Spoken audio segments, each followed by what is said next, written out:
Welcome back to our channel. So by elections Jubilee Hills నియోజకవర్గంలో జరుగుతున్నాయి. ప్రజలు ఎప్పుడెప్పుడు బై ఎలక్షన్స్ అని ఎదురు చూసిన సందర్భాలు చాలా ఉంటాయి. సో కేవలం ప్రజలు మాత్రమే కాదు, ఇప్పుడు పార్టీ ప్రతినిధులు ఎవరైనా మంత్రి పదవులు ఎక్స్‌పెక్ట్ చేసినా, లేదంటే పార్టీలు ఇంకేదైనా పదవులు ఎక్స్‌పెక్ట్ చేస్తే కూడా సో ఎన్నికల టైంలో వాళ్ళకన్నీ కూడా హామీలు నెరవేర్చే పరిస్థితి కనిపిస్తది ప్రభుత్వం. దానికి ఎగ్జాంపులే అజారుద్దీన్. సో ఆల్రెడీ రాజగోపాల్ రెడ్డి చాలా ఫైర్ బ్రాండ్‌గా వ్యవహరిస్తుండు. ఆయన స్వయంగా కాంగ్రెస్ పార్టీలో ఉన్న ప్రతిపక్షం గొంతుకై వినిపిస్తున్నాడు. ఇంకా చెప్పాలి అంటే కంట్ల నలుసులా తయారైండు పార్టీకి. కాలి కింద ముల్లులా తయారైండు పార్టీకి. యెస్. సో కాంగ్రెస్ ప్రభుత్వం ఏ నిర్ణయం తీసుకున్నా దాన్ని వ్యతిరేకించే పరిస్థితి. గ్రౌండ్ లెవెల్‌లో పోయి అది కాదు ఇది అని చెప్పే సిట్యుయేషన్. సో అట్లాంటి ఫైర్ బ్రాండ్‌ని పక్కన పెట్టారు. తర్వాత విజయశాంతి కూడా మంత్రి పదవి ఆశించింది. క్యాబినెట్‌లో తనకు కూడా ఒక స్థానం ఉంటదని ఎక్స్‌పెక్ట్ జేషినా, సో దానికి కూడా మొండి చేయి చూపిచ్చిర్రు. ఈవెన్ విజయశాంతి ఇప్పుడు కనీసం జరుగుతున్న బై ఎలక్షన్స్ ప్రచారంలో కూడా పాల్గొనట్లేదు. ఇక అంజన్ కుమార్ యాదవ్ గురించయితే ప్రత్యేకంగా చెప్పక్కర్లేదు. ఆ టికెట్ ఎక్స్‌పెక్ట్ జేషిండు. అండ్ దాంతో పాటు పార్టీ ఇవ్వలేదు. దగ్గరుండే అంజన్‌ని నడిపిస్తాడు అని ముఖేష్ కుమార్ గౌడ్ చెప్పినా కూడా అడ్డంగా తలాడించిన పరిస్థితి మీడియా సమక్షంలో. సో ఇవన్నీ ఎందుకు ఇవాళ మనం చెప్పుకోవాల్సొస్తుందంటే నెక్స్ట్ పొజిషన్ అజారుద్దీన్‌కే రాబోతుంది. మంత్రి పదవి వచ్చిన తర్వాత అజారుద్దీన్‌కి ఎందుకు మళ్ళీ పార్టీ వ్యతిరేక కార్యకలాపాలు చేసే అవకాశం ఉంటది అని మీరు అనుకుంటుండొచ్చు. కానీ 100% భవిష్యత్తులో జరగబోయే పరిస్థితి ఇదే. అజారుద్దీన్ కూడా పార్టీకి వ్యతిరేకంగా గలం విప్పే అవకాశం ఉంది. సో కొత్తగా ఇవేళేం లేదు అజారుద్దీన్‌కి. ఎందుకంటే గతంలో కూడా ఆల్రెడీ నవీన్ యాదవ్‌కి మనం ఇస్తున్నాం టికెట్ అని చెప్పినప్పటికి కూడా అక్కడ నియోజకవర్గంలో ఎళ్లి ఈ టికెట్ నాదే, ఈ స్థానం నాదే అని చెప్పి ప్రచారం చేసిన పరిస్థితి. అక్కడ బ్యానర్‌లు, పోస్టర్‌లు ఏయించుకున్న సిట్యుయేషన్ చూసినాం. పార్టీ వర్గాల్లో కూడా ఆ టికెట్ నాదే అని ఘంటాపథంగా చెప్పిన పరిస్థితి మనం చూసినాం. సో అందుకనే ఆయనను శాంతింపజేయడానికి ఎమ్మెల్సీ ఇచ్చినా అదొక వివాదంలో చిక్కుకున్న సిట్యుయేషన్. మరి ఇప్పుడు మంత్రి పదవితో ఆయనని ఎందుకు శాంతిపరిచే పరిస్థితి చేసిండ్రు అంటే నిజానికి కూడా మంత్రి పదవి ఆయన ఎక్స్‌పెక్ట్ చేయలేదు. ఆయన ఒక ఎమ్మెల్యేగా ఆయన సత్తా చాటుకోవాలని ప్రయత్నం చేసిండ్రు. కానీ దాన్ని ఇయ్యలేక టికెట్ ఎమ్మెల్సీతో సరిపెట్టిండు. కానీ బై ఎలక్షన్స్‌లో భాగంగా ప్రతిపక్షాలు గొంతెత్తి మరీ ప్రశ్నించడం స్టార్ట్ చేసినాయి. సో అదే ఆయుధంగా మైనారిటీ దగ్గరికి తీసుకొచ్చిండ్రు. కాంగ్రెస్ ప్రభుత్వం మైనారిటీకి వ్యతిరేక ప్రభుత్వం. మైనారిటీలో ఎవరికి కూడా సముచిత స్థానం ప్రభుత్వం కల్పించలేకపోయింది. సో ఈ నినాదాలు తట్టుకోలేక దానికి సమాధానం చెప్పాలని అజారుద్దీన్‌ని ఒక పావుగా వాడుకుంది. యెస్. అజారుద్దీన్ ఇప్పుడు పార్టీకి పావుగా మాత్రమే ఉన్నారు. ఎందుకంటే కనీసం ఒక మంత్రి పదవి ఇచ్చిన తర్వాత కేవలం 6 నెలల కేవలం 6 నెలల సమయంలో ఏదో ఒక సభకి ఎన్నిక కావాలి. సో ఎక్కడ పోతారు మరి అసరుద్దీన్? ఇప్పుడైతే అసలు రాష్ట్రంలో ఎమ్మెల్సీ పదవులు ఎక్కడైనా ఖాళీ ఉన్నాయా? ఎక్కడా లేవు. వచ్చే ఏడాది నవంబర్ 2026 వరకు అసలు ఎమ్మెల్సీలు ఖాళీ అయ్యే పరిస్థితే లేదు. పోనీ ఉంది ఒక ఎమ్మెల్సీ. సో ఆమెని ఖాళీ చేయించాల్సిన పరిస్థితి వస్తే నిజంగా కాంగ్రెస్ మాట ఇంటదా? కవితక్క సొంత పార్టీ మాటనే ఇనలే. కాంగ్రెస్ వాళ్ళొచ్చి చెప్పి నువ్వు ఎమ్మెల్సీ పదవికి రాజీనామా చెయ్యు, మా అజరుద్దీన్ అక్కడి నుంచి పోటీ చేస్తాడు అని అంటే ఊరుకుంటదా? ఆ పరిస్థితి అసలే లేదు. ఇప్పుడు అజారుద్దీన్‌ని కాపాడుకోవాలి. నిజంగా మైనారిటీల ముందు మంత్రి పదవి ఇచ్చినాం కాబట్టి, సో ఆయన ఏదో ఒక సభ నుంచి ఎన్నిక చెయ్యాలి, ఏదో ఒక సభ నుంచి ఆయన ఎన్నిక కావాలి అనంటే సో ఎమ్మెల్సీ అయితే అవకాశం లేదు. ఆయనకిచ్చే ఎమ్మెల్సీ ఇప్పటివరకు కోర్టులో వివాదాస్పదంగా మారింది. సో దానికి సంబంధించిన తీర్పు ఎప్పుడొస్తదో అనేది క్లారిటీ లేదు. సో దానిపైన తీర్పొచ్చినా మళ్ళీ ప్రతిపక్షం కాచుకొని కూర్చుంది. మళ్ళీ కోర్టులు మెట్లెక్కడానికి సిద్ధంగా ఉన్నారు ప్రతిపక్షాలు. ఎమ్మెల్సీ విషయంలో ఏ చిన్న తీర్పు గనక హైకోర్టు ఇచ్చిందో, సో హైకోర్టులో లేకపోయినా సుప్రీం కోర్టులో తెచ్చుకోవడానికి. సో ఎమ్మెల్సీ అయితే ఆయనకొచ్చే అవకాశం లేనే లేదు. సో మంత్రి పదవి నిలబెట్టాలి అంటే ఏ మంత్రికి ఇప్పుడుండే ఎమ్మెల్యేలకి ఎవరికి మూడింది? సో ఏ ఎమ్మెల్యేలతో ఇప్పుడుండే ప్రస్తుత సీఎం గావచ్చు, ముఖేష్ కుమార్ గావచ్చు ఎవరిని రాజీనామా చేయిస్తాడు? అజారుద్దీన్‌కి మంత్రి పదవి కొనసాగాలి అంటే ఎవరన్నా ఒక ఎమ్మెల్యే రాజీనామా చేయాల్సిందే.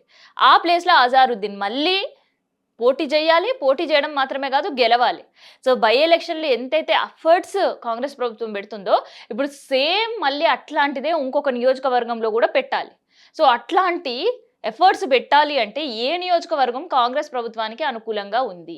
ఇన్ కేస్ మళ్ళీ ఇంకొక ఎలక్షన్ గనక పిలుపునిస్తే ప్రతిపక్షం కాసుకొని కూర్చుంది. ఆ సీట్ ఎట్లైనా మళ్ళీ మన ఖాతాలో వేసుకోవాలి. మన సత్తా ఏందో చూపించాలి అని.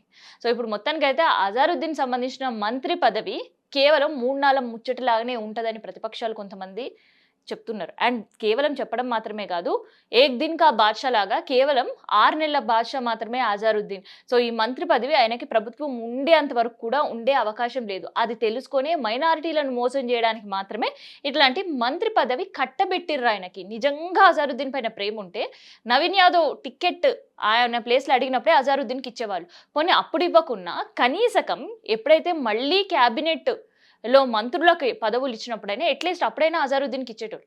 కానీ మైనారిటీల పైన ఎటువంటి ప్రేమ లేదు. జూబ్లీ హిల్స్ బై ఎలక్షన్స్‌ని కేవలం అజారుద్దీన్‌ని ఒక పావుగా వాడుకోవడానికి మాత్రమే కాంగ్రెస్ ప్రభుత్వం ఇట్లాంటి నిర్ణయాలు తీసుకుంది అని చెప్తున్న ప్రతిపక్షాల సవాళ్ళకి ఇప్పటి వరకు కూడా కాంగ్రెస్ పార్టీల నుంచి ఏ ఒక్కరు కూడా సమాధానం చెప్పలేరు. వాళ్ళు చెప్తున్నది ఒకటే అజారుద్దీన్ విషయం లేనిది అనంటే, ఇది ఎన్నికల ఉల్లంఘన కానే కాదు. మా క్యాబినెట్ మేము విస్తరణ చేసుకునే అవకాశం మాకుంటది కాబట్టి చేసుకున్నామని. అంతే తప్ప 6 నెలల తర్వాత ఆయన ఎక్కడి నుంచి ఎన్నికవుతాడు? ఎక్కడి నుంచి పోటీ చేసి గెలుపొస్తాడు? అనే విషయం ఇప్పటి వరకు ప్రస్తావనే లేదు. అంటే 6 నెలల తర్వాత మళ్ళీ ఆయనకిచ్చిన మంత్రి పదవిని ఆయన రాజీనామా చేయాల్సిందే. ఇంకొక ఆప్షన్ లేదు. లేదు ఆయన రాజీనామా చెయ్యడు అనంటే ఎవరన్నా ఒక ఎమ్మెల్యే ఖచ్చితంగా బలి కావాల్సిందే. ఆల్రెడీ పార్టీ మారిన ఎమ్మెల్యేల పైన కసరత్తులు జరుగుతూనే ఉన్నాయి. సో, పార్టీ మారిన ఎమ్మెల్యేలు బీఆర్ఎస్‌లో గెలిచి కాంగ్రెస్‌లోకి వచ్చిర్రు తప్ప, కాంగ్రెస్‌లో గెలిచి కాంగ్రెస్‌లో లేరు గదా! సో, బీఆర్ఎస్‌ల గెలిచి కాంగ్రెస్‌లోకి వచ్చిర్రంటేనే వాళ్ళు కాంగ్రెస్ పార్టీ నుంచి ఎక్స్‌పెక్టేషన్స్ ఉన్నాయి. భవిష్యత్తులో ఏదో ఒక పదవి వాళ్ళని వరిస్తది అనే ఆశాభావంతోటే వచ్చిర్రు ఈ ఆశా పక్షులన్నీ గూడా. అట్లాంటి సమయంలో అజారుద్దీన్ కోసం మీకు ఏ పదవి లేదు. మీరు ఎమ్మెల్యేలకు రిజైన్ చేసేయండి. కానీ అజారుద్దీన్ ఆ ప్లేస్‌లో మేమిచ్చి గెలిపిస్తామంటే ఒక ఎమ్మెల్యేని మస్తు కష్టపడి, మస్తు పైసలు ఖర్చు పెట్టి, మస్తు పోరాటం చేసే గెలుచుకొచ్చిన పరిస్థితి. ఎవ్వరైనా ముఖ్యమంత్రి కోసం గావచ్చు, లేదంటే పార్టీ లైన్ కోసం గావచ్చు, లేదంటే పార్టీ చెప్పింది క్రమశిక్షణ చర్యల్లో భాగం గావచ్చు. ఇట్లా ఎన్ని కమిటీలన్నీ ఏసుకోండి. ఎవ్వరైనా వాళ్ళ ఎమ్మెల్యే కూడా రిజైన్ చేసే పరిస్థితి లేదు.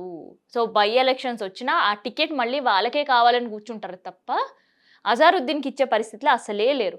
నిజంగా వాళ్ళకి ఎమ్మెల్యేలొద్దు అన్నప్పుడు అసలు కాంగ్రెస్ పార్టీ నుంచి మాకు ఎటువంటిది అవసరమే లేదు అని అనుకునే ఈ ఆశాపక్షులన్నీ గూడా ఖచ్చితంగా బీఆర్ఎస్‌లోనే ఉండేటోళ్ళు. ఎందుకు కాంగ్రెస్ గూటిన వాళ్ళని? ఏదో సంథింగ్ ఎక్స్‌పెక్ట్ జేసి అధికారంలో ఉండే పార్టీ కాబట్టి అధికారంలో ఉండే ఎమ్మెల్యే మేము అని చెప్పుకునడానికి గూడా అక్కడ వాళ్ళ నియోజకవర్గంలో బావుంటది. వాళ్ళకి సంబంధించిన పనులైతే ఏమైనా పనులున్నాయి చేయించుకునే అవకాశం ఉంటది. ఇట్లాంటివన్నీ ఒక స్ట్రాటజీగా ఆలోచించి ఆశాపక్షులన్నీ గూడా బీఆర్ఎస్ గూడొదిలి కాంగ్రెస్ గూట్లో వచ్చి చేరినియి. సో, అట్లాంటి ఆశాపక్షులు అజారుద్దీన్ కోసం వాళ్ళ నియోజకవర్గంలో ఉండే ఎమ్మెల్యే టికెట్‌ని కాదు మీరిచ్చేసేయండి అనే పరిస్థితి ఉంటదా? అస్సలే ఉండదు. మరి అజారుద్దీన్ పరిస్థితి ఏంది? 6 నెలల్లో ఇన్‌కేస్ ఎక్కడ బై ఎలక్షన్స్ వచ్చినా కూడా పార్టీ మారిన వాళ్ళే ఖచ్చితంగా టికెట్ ఎక్స్‌పెక్ట్ జేస్తారు. టికెట్ మేము ఇయ్యము అనంటే ఇండిపెండెంట్ క్యాండిడేట్‌గానే నిలబడతారు కాంగ్రెస్‌కి వ్యతిరేకంగా. తప్ప అసలు వాళ్ళ టికెట్‌ని వదులుకునే పరిస్థితి లేదు. అంతెందుకు చిన్న బై ఎలక్షన్స్ జరుగుతుంటేనే కేవలం 2 సంవత్సరాలు మాత్రమే ఉండదు. మళ్ళీ 2 సంవత్సరాల తర్వాత మళ్ళీ ఎన్నికలకు పోవాలి. సో, అట్లాంటి బై ఎలక్షన్ కోసమే ఒక్క ticket by election Jubilee hills ticket కోసం ఎంతమంది కొట్లాడిండ్రసలు కాంగ్రెస్ నుంచి. ఏకంగా ఫ్లెక్సీలు గూడా పెట్టుకునే పరిస్థితి. అందులో అజారుద్దీన్ అడిగినా ఇయ్యలేరు. అట్లాంటిది మిగతా పార్టీ మారిన పరిస్థితులల్లా ఏ ఎమ్మెల్యే టికెట్ ఈయనకిస్తారు? ఏ ఎమ్మెల్యే ప్లేస్‌లో ఈయన నిలబడి పోటీ చేయనిస్తారు? సో, అది కూడా కష్టమే. సో, అజారుద్దీన్‌కున్నది ఏకైక ఒకటే అవకాశం ఏంది అంటే, ఆయన ఏదైతే ఎమ్మెల్సీ పదవిలో కోర్ట్‌లో ఉందో, వివాదాస్పదంగా మారిందో, దాన్ని గనక కోర్ట్ క్లియర్ చేస్తే ఒక ఎమ్మెల్సీగా ఉంటాడు. సో, 6 నెలలలోపు ఆ ఇష్యూ క్లియర్ అయ్యి మళ్ళీ ఎమ్మెల్సీ పదవి గనక ఆయనకొస్తే, సో, అప్పుడు ఒక సేఫ్ మోడ్‌లో అజరుద్దీన్ ఉంటాడు. లేదు అనంటే ఇక మళ్ళీ ఆయనకు వివాదాస్పద పదవులు కట్టబెట్టడంలో కాంగ్రెస్ ఇది రెండోసారి అనే వార్త మళ్ళీ మనం చెప్పుకునే పరిస్థితి ఉంటది. సో, మొత్తానికైతే అజారుద్దీన్ 3 నాళ్ళ ముచ్చటగానే 6 నెలల బాద్‌షా లాగానే ఏదైతే ప్రతిపక్షాలు ఆరోపిస్తున్నారో అదే నిజం గాకుండా పార్టీ గూడా జూసుకోవాలి అని మనం గూడా కోరుకుందాం. ఎందుకంటే ఉండే మంత్రివర్గంలో ఒకటే ఒక బీసీ, ఒకటే ఒక మైనారిటీలున్నారు. సో, అట్‌లీస్ట్ వీళ్ళ పోస్టులైనా ప్రభుత్వం కాపాడాలి. సో, అప్పుడే మైనారిటీలకు సంబంధించి న్యాయం చేసినట్టయితది.